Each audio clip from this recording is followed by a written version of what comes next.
理解與管理，守住自信的日常，走出尿失禁的尷尬。喺日常生活中，尿失禁唔係罕見嘅現象，尤其係長者、患有慢性疾病或者手術後康復期嘅人士，就會更容易出現尿失禁。雖然失禁問題聽起嚟會令人好困擾，但實際上多數人都可以透過適當嘅照護去改善狀況，重拾返日常嘅自信。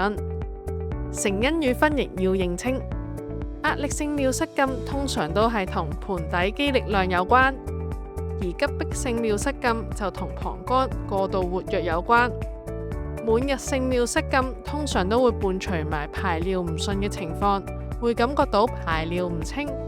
功能性尿失禁嘅患者雖然排尿功能正常，但會因為行動不便、認知障礙或者其他疾病，令到冇辦法可以及時去洗手間而出現滲尿。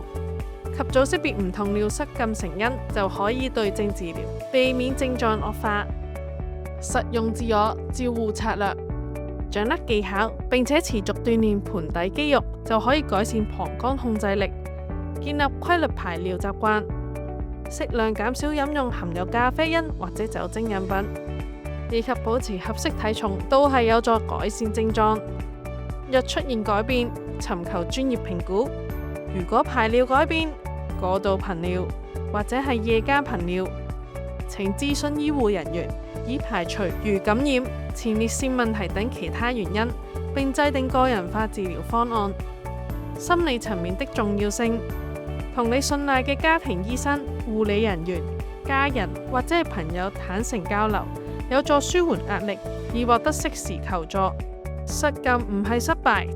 只要有效管理，就能夠健康快樂生活。